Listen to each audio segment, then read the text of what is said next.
Hello and welcome back to another video on the Watford Analytics channel. It's been a little while since we've recorded something. Yeah, it's been a weird few weeks. But yeah, I think also just kind of straight off the bat, in terms of the kind of regular uploads being less regular, I think it's just been a little bit less to analyse over the last couple of weeks prior to maybe the Luton game. It's been a hard one to judge. And also one that kind of a lot of the discussion has been taking place already. It's kind of less granular, talking about tactics and so on. So there's probably a little bit less there to dig into. But now we're kind of getting back to perhaps an area where we can start to do that again. And just to be clear, it's not about winning and losing. It's not because we're on a negative run. It was just the kind of manner of the games. I think it was less interesting.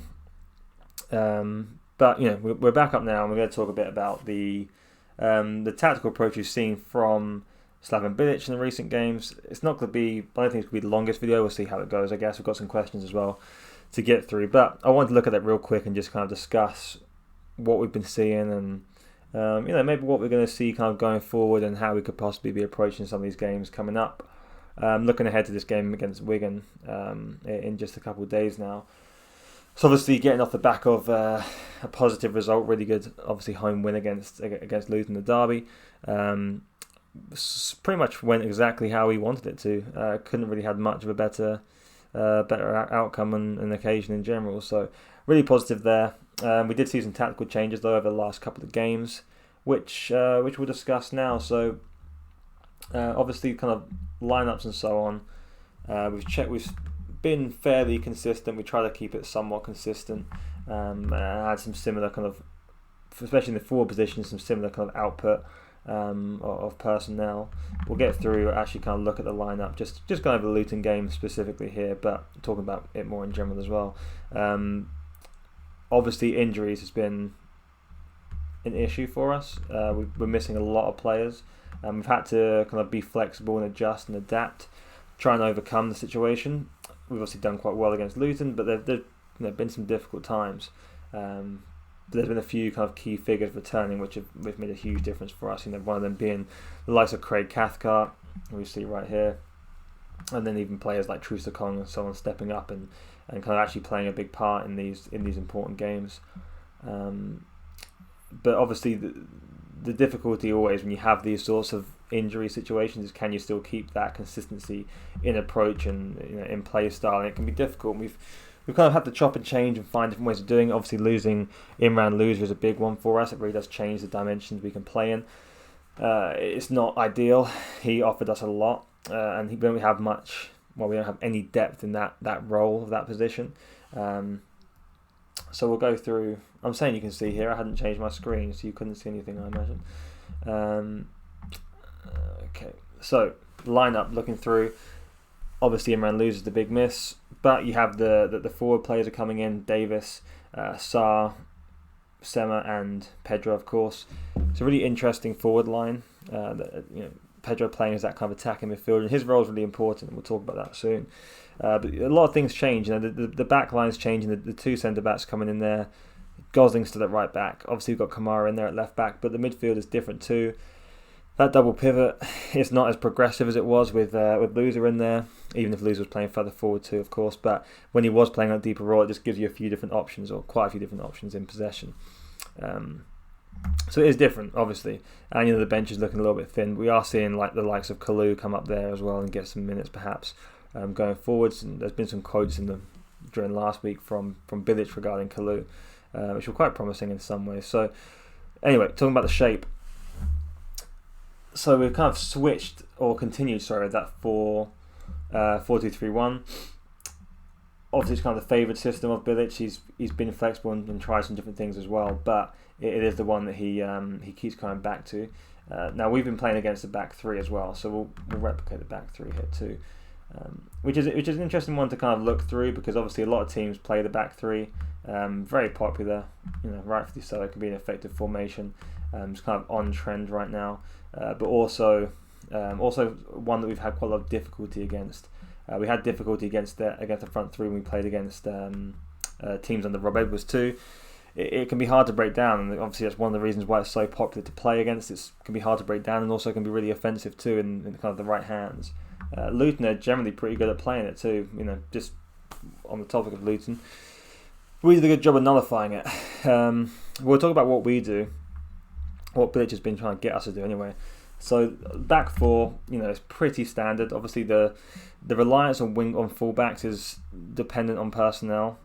For Bilić, you see it kind of similar situation at West Brom, not quite as drastic as this, but one side being a little bit more defensive, the other side being a little bit more attacking. Kamara is obviously more of an offensive threat. He's someone that can get forward and commit bodies as he carries the ball as well. And then Dan Gosling is, he's playing in a somewhat of a more conservative role. He's not bombing up and getting crosses in like Kamara's trying to. Obviously, Kamara's been getting the assist sheet and so on. Whereas, Gosling's being a little bit more conservative. What we do see real change of in that midfield, having Imran Louza, let's just say we're going to change this to Louza for a second. When Louza was occupying this position, as I said, he played further forward too at times, but playing in here, you see him just his positions he takes up, he's dropping into full-back areas, picking up the ball, drawing bodies in, creating space opportunities. When we are in possession, he's always the one that's looking to find that space, receive the ball, ask for it. Even under pressure, he still wants that ball in there and he wants to play to the lines and get us out.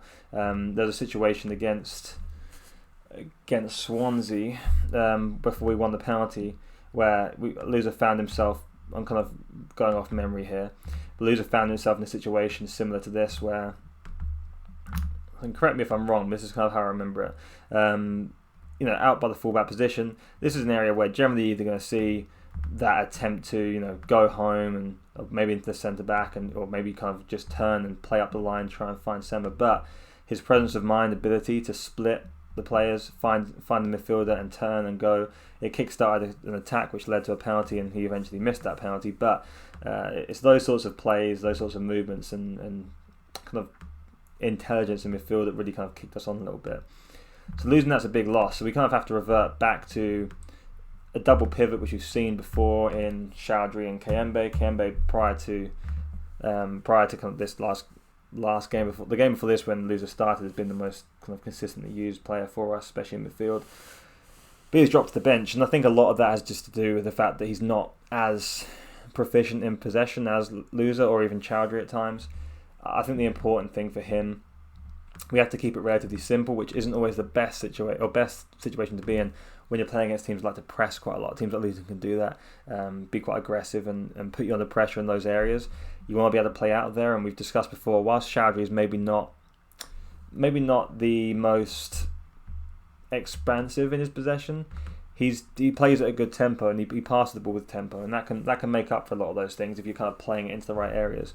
Whereas Kayembe can be a little bit hit or miss. He can hit the ball behind players, and obviously has to be on his left foot where he looks best for sure. Something we need to be seeing more of from him. We've got to see a little bit of against Luton. Is carrying the balls when he's strong. He's better at progressing the ball via carrying than he is passing. So getting him into positions to do that is ideal. Because really what we're looking for here is we're looking for this box between the centre backs and the midfielders. Defensively, obviously narrowing things up, making the centre of the pitch a very difficult area to play through, but also giving you some passing options. That kind of cross section of passing options, you can try and progress that ball out and beat that press potentially. As I said, Chowdhury can play the tempo, Kayembe less so. But off the ball, this was Kayembe's best game. I thought he was getting quite high, he was allowed to get quite high, forcing turnovers, winning possession and getting us chances by just being aggressive with the ball and taking some risks. Chowdhury was still kind of sitting deep and being that destroyer, for lack of a better term. The players can be looking to break play, be awkward, track the winger if he needs to, come central if he needs to, get in the box and clear it, slide along the floor like he does. That's what we're looking for from Chowdhury. So it's not the most progressive, it's not the most comfortable for a team that's looking to dominate possession, which is something we have to bear in mind come Saturday against Wigan, a game we expect to have more possession and we have to maybe do a little bit more of it. The tempo is not going to be quite as high, so maybe we're not going to be able to capitalise on some of those kind of chaotic moments as much. But yeah, the interesting thing really in terms of what Bilić has been doing comes from this front four situation we discussed in the previous Bilić video. What he wants to see, or what he'd like to do previously, is really narrow things up, kind of create almost a diamond between his number 10, his two wingers and his striker, the kind of congested midfield area or a central area of the pitch, it allows for some interchange, fluidity and play. Difficult runs, especially the back three. It's very easy to get constricted. It's very easy to start following men and creating space elsewhere. The wing backs have to be really committed. If you tighten those centre backs up, the wing backs have to be really committed to getting back into those positions, because one quick turn off, one switch off from the defender and one turn and run from a winger or attacking player, he can find himself in a lot of space. And we did a good job of that against Luton, kind of exploiting that kind of potential weakness. But the thing I really like about this attack is they're all different players. The profile of the players is completely different. It's really hard to pick up. If there is any interchange, your defender's dealing with a completely different thing every time. We have the two kind of connection points here. Obviously, João Pedro is a very good carrier, really disruptive and difficult to stop. Keenan Davis is just an all-round, complete centre forward. He's difficult to play against. Obviously, we know he's good in the air. He holds the ball up well. He's got a really good first touch. He carries it well. He can carry it away from goal. He can carry it to goal. He can play with his back to goal. He can get shots away. He's just he's the full thing really when it comes to what a striker's going to offer. And he's one of those fortunate occasions. We talk about watching players before they come to your club. There's so many factors that go into whether they're going to be a success or whether what you see on tape is going to translate to what you get when the player comes to you. The factors of teammates and all these different things that play into a tactics manager, so on, as well as everything else. He's exactly one of those players that comes across and just instantly gets in there and does what you expect and what you hope, and that's great because he offers such a good bounce board for these players, as well as some scoring output as well. So couldn't be happy with him. Glad he's been playing for us, and hopefully he's on the pitch as much as possible because he helps this. Or he is the catalyst to this front four working, in my opinion. But what do you get from the other guys? Well, I mean, Ismail Assar, we know what we get from him, but changing him to the left-hand side is an interesting one. When we saw him on the right, as we have for most of his career at Watford, so often in previous seasons, this season, when he's on his game, he's running at defenders, he's attacking, he's getting his man one-on-one, he's standing him up and he's beating him because he's going to beat most players with pace. He's got a little bit of trickery. He can get past his man. He's long. He can stretch past, get around, and get that ball into the box. His crosses could be inconsistent.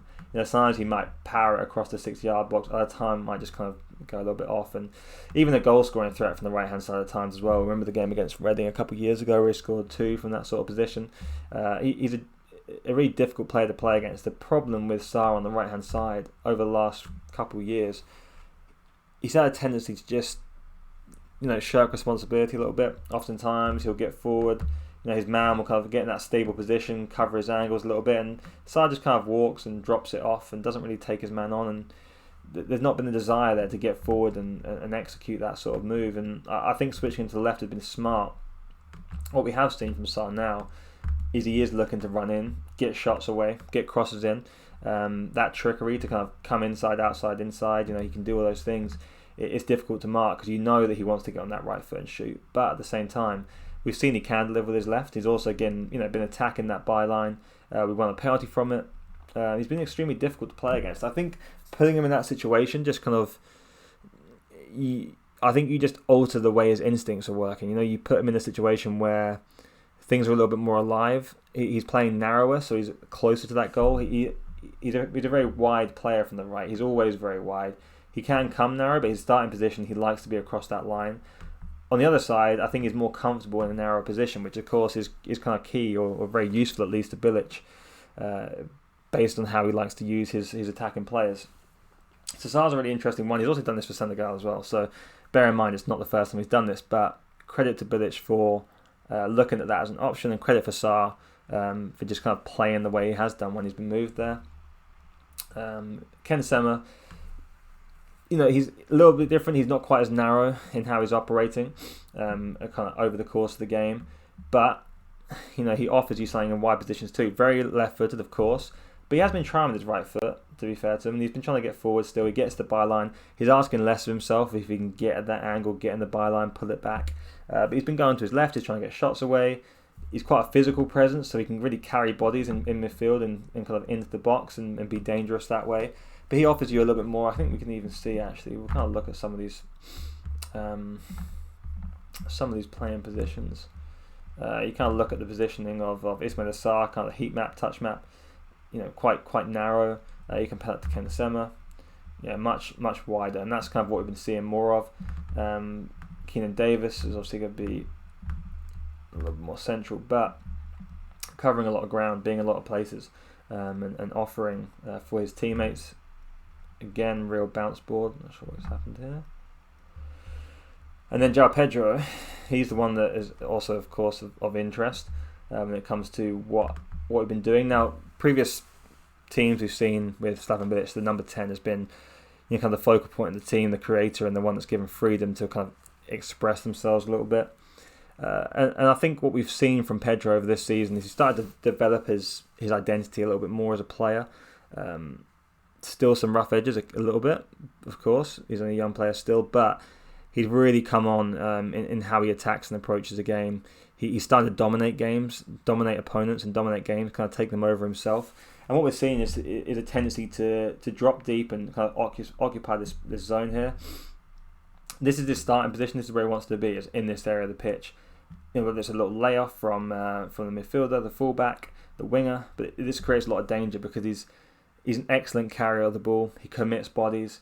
He's really, really hard to stop. You've seen that. I mean, countless highlights from the Luton game of him dropping into these positions. He can go to the right as well, but he wants to drop wide. To the left is more comfortable because he's carrying the ball in on that right foot, which is how he likes to play. Ideal situation for João is to be running through these zones here. He can loop around, but what he wants to do, he wants to pick up the ball. He wants to commit bodies, and once he starts doing that, once he moves in these runs, this is where the fun, like the space opens up, and we kind of get that ability to really kind of discover the fluidity of this front three, front four. When he's tracking in, he's carrying the ball. Bodies are drawn to him. If he beats his man, this is a really difficult situation for a team to be in defensively here. Best case scenario, they're in this sort of position. If Sarr gets past, maybe the wing back's coming in.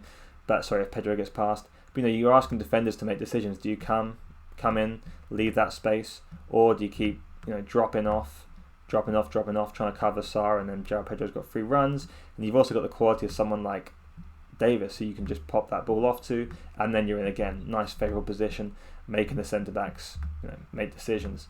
And it's simple, but when you've got that carrying ability, you can keep taking those risks, keep trying things. Let him be creative, let him do what he feels is natural for him, and see what he can do, because he's a talented player. And sometimes with these talented players, you can have set instructions and patterns of play, but at a certain point, there's nothing just to stop you saying just give the ball to João and see what he can do with it, and then react. It's improvised attack in a way which is improvised but with intent, rather than previous seasons we've seen. Think of those games where it felt so improvised an attack, and we're just getting the ball and just lumping it to Gray and Deeney and say, see what you can do. No kind of thought process behind it. This is very different because we do have the players of the football IQ and the ability to execute and just kind of just improvise when they're getting forward. See what opens up for them, and just trust them to be that attacking unit. The defensive side of things, it's more structured, it's more rigid, it's more thought through. But that forward line is just putting them in a position to attack, and I really like that. I think that's a good way of doing it. Obviously, we have a few different options. You have someone like Bayo, who I'd say is more of he's a Romeo kind of striker. He's going to be moving around the line, trying to find that space. And I do encourage you, if you have the opportunity, if you're at the games, especially if Bayo's playing, you kind of can keep that eye on him, and you don't have to kind of be watching where the camera's dictating. Watch his movement. He's pretty good in the way he does it. He does try and find space quite well. I think it's a little bit of an underrated part of his game. So when Bayo is on the pitch, just kind of keep an eye and see kind of the moves he makes. Very different to Davis. He's not opening himself up to receive the ball as much, but he is trying to look for little gaps in the armour of the defence there. So different option there. Obviously you've got Asprilla, who, bless him, he needs a goal. Every time he gets through, he's carrying, he's weaving through. He's having shots that are kind of a little bit all over the place right now, but real quality player that can add a lot to, and he can offer something from the wide areas or that midfield position where João Pedro is playing. But Pedro is obviously doing things very, very well right now, and it's hard to see him coming out of the team unless we had to take him out of the team. But he, as I said, kicked on another level. He looks confident. He looks like he knows how good he is, and that he's got the better of these players, and I think he does. And that is actually kind of illustrated here as well. You look at the position of Pedro, all over the pitch, but this deep area again, this is where he wants to be. This is the threat zone for him. Three in that game, 3 key passes, got the ball 64 times, goal, big chance created, 1. He's winning his ground duels. He's effective, and it's useful. It's really, really positive for us. So the question is, can we keep doing it? And how do we play against a team like Wigan, who are most likely to come into this game and be pretty compact? They're going to try to be. Obviously, there's a lot going on at Wigan right now. It's been a tough few weeks for the players, the fans, and so on. So it almost feels disrespectful to use the term banana skin, but it's that sort of thing, where you expect coming off the back of a big win, kind of can we keep it up? And the fear is we kind of do a Watford and lose. But I think it's an opportunity for us, for Bilić, to see if we can impose ourselves in a slightly different way. A little bit more controlled, perhaps. Still give that freedom to forward players, but can we control things and try and dictate possession a little bit? We also are a bit of a hindrance with our options in midfield. We're quite limited there. Obviously, injuries are a problem, but let's see if we can do it with the players we have. And I think that's going to be the task for us, and then get those forward players into those positions. Now, it's a few changes from the last tactic video. A lot of the elements are still the same, but I think just the way that it started to kind of compose itself and the use of João Pedro is worth noting, at least worth updating the video in regards to how we've been playing and probably what we look to do. So yeah, I think that's pretty much it. There were some questions actually. I might have covered some of them. I can't recall off the top of my head, but I will look just to make sure in case I haven't. I do appreciate you sending the questions in. It's always useful. Right, Brad, is Cathcart or Gaspar better suited to Slaven Bilic's style of play? How should Keenan Davis' fitness issues be managed, and against what sort of opponents should he play? Do we think swapped wingers is here to stay? Thanks for the question, Brad. Cathcart or Gaspar better suited? Ooh, it's tough because Gaspar's been struggling a bit, or not quite reached the level maybe he hoped. I think ultimately he wants a right back at right back. I think the mobility, is Gaspar more mobile than Cathcart? I think if you're looking for Gaspar playing at a decent level, then let's just go with that.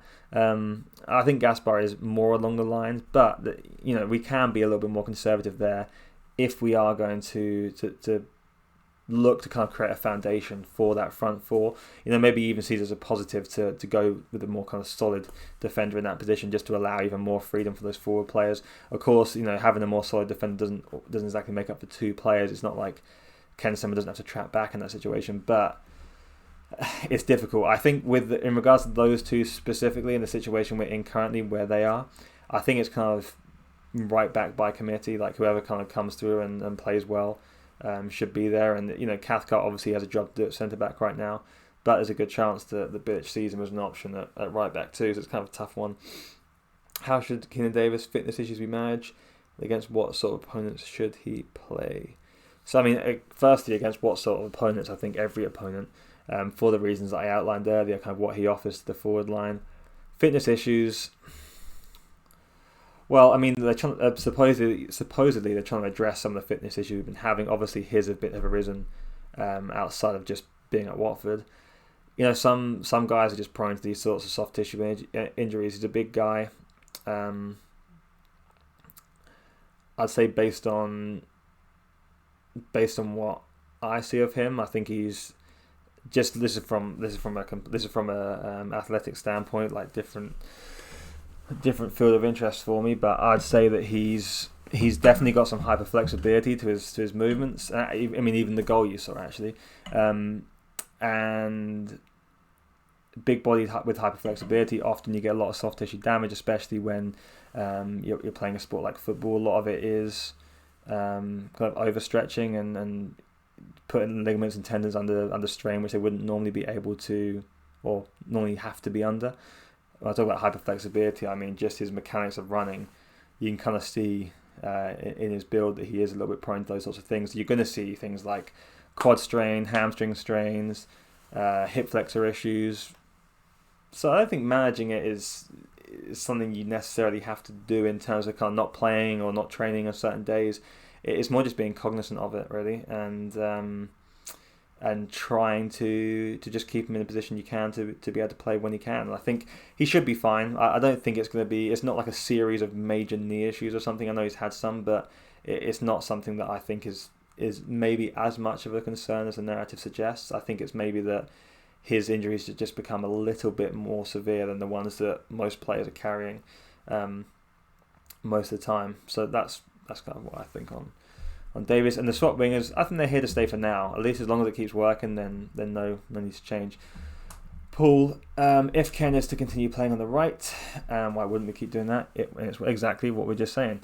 When it's working with both he and Sarr, then what type of profile right back is best to complement his style? Do we have one in-house, or is that right back, right wing back's position still a recruitment issue? I mean, look, I think in terms of best suited, I think you can be quite flexible with the right back option there. I think because Sema does have a tendency to go wide, even on the right, which is kind of odd because he's very left-footed most of the time. I think you can get away with playing a more conservative fullback if he is taking his man on a lot more. I think Ngakia does kind of suit that role. You know, we've seen Ngakia's ability as a one-on-one defender is really good. So I think he can quite comfortably play there. We're asking a little bit less of him offensively, not just because of Ken, because we're pushing more bodies forwards. You know, João playing as a number 10. A lot of time he was playing as like a 4-4-2 because Pedro, while starting deep, is still getting very far forward. So having a little bit more of a defensive back line isn't a bad thing all the time. But if you wanted to, there's nothing to stop you from playing a more aggressive or more offensive right back. So I think it's still a position that we need to recruit in. I think even if you feel comfortable in Ngakia, you know, those sorts of fitness issues, he's not been playing, he's not been available, and that's a problem. Otherwise, he'll be getting minutes right now, most likely. So I do think we need to address it still. In terms of the profile, as things are, I think a more conservative option is best. But at the same time, if you want the flexibility, then you know more often than not, tactical approaches from managers require some flexibility from the fullback. Thanks for the question though, Paul. Jack, should we compensate for Loser's absence? I think give the ball to Pedro for one, let Pedro get deep, give him freedom, and allow us to progress the ball that way. It does close off some avenues of attack that we would normally have, or some avenues of progressing the ball. We just don't have the options in-house. We either change and bring someone in January, or we just look at a different way of moving forward with the midfield we have. And I don't think there are too many other options based on those players, apart from maybe getting out and getting that ball into Pedro nice and quickly. The only thing we can do, which we have seen us try and do, we actually kind of started to do it at Blackpool a little bit, is we were trying to spread that double pivot just to give us some more passing options. It gives you a little bit more to work with. It forces, especially playing as a front two, it forces them quite wide, forces them difficult areas. You can be a little bit creative with your fullbacks, make these kind of players ask some questions of them and see what they kind of commit to. If they do get pressed up, then we can go long. But there's always the opportunity always the possibility that one of these players commits and you leave space for some to play out of it and give them some support. So spreading the double pivot is one way. There are obviously counters to it, but it's a way that we might find some success in. And something we've definitely tried already, so it wouldn't surprise me if we're looking at us doing that in the kind of games we're going to be expecting more possession, like Wigan at the weekend. So keep an eye out for number 4 and number 39, kind of creating that split and maybe getting Pedro to drop in and fire some ways around those attacking players. So yeah, thanks for that one, Jack. Peter, what is Chowdhury's best role in the team? Is he destroyer or a creator? I think destroyer is probably out of the two is the one you'd say. I think he offers a lot in that sense. He is obviously very disruptive and hard to play against. He shields really well. Kind of touched on earlier, he gets wide and helps the winger out the fullback out quite well too. In possession, I don't want to keep harping on about it, but I think tempo of passing is best for him. He's not going to have a massive range of passing. He's not going to slide the ball through tiny gaps to get the ball forward, but if you play the ball into him in a tight situation or a difficult situation, you do have faith that he can just one-touch it off, or find the right easy pass quickly and effectively, which is not, it's a good trait to have. So I think a destroyer that can still play out and help the team. I think just having a little bit more of a progressor. Also, don't forget too, we have got Tom Bashiri potentially coming back from injury soon. I know he played for the under-21s. If he can get some minutes, that could be an interesting partnership as well. So I think I think Chowdhury is a destroyer, but also a really good complement to a ball playing midfielder if you have one available. So thanks, Peter. Next one, since the team is up and down but clearly capable, what's the reason? Tactics, fitness, mentality? I think it's a little bit of everything, actually. I think it's all those things, and it's finding a way to kind of bring them all together as best you can. And a lot of that comes down to consistency of approach and having a clear, defined route to things, or guide at least in terms of what you're trying to do. Even if you're not perfect, just having an understanding of what's expected and how to progress. And I think that goes to the coach, the recruitment, the players, and so on. It's a big question, and one that I'm sure we'll get to, and we have got to on a kind of bigger scale. And if you want to kind of hear that sort of discussion, then I think you do listen to Watford Buzz, but we do discuss it there quite a lot, and I think we'll probably understand more as the season goes on, really. But mentality probably is the one for me, but the other elements do definitely play a massive impact. And then last one, my sense is he's been asking the wingers, or Sarr and Ken anyway, to really stay on the touchline when out of possession. And am I imagining it, or is it a deliberate thing to widen the pitch and allow more space for João Pedro? Obviously they do.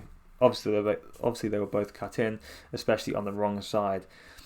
There is some flexibility there. I think in attack Bilić does want them to be close, but creating space is something they're going to do naturally.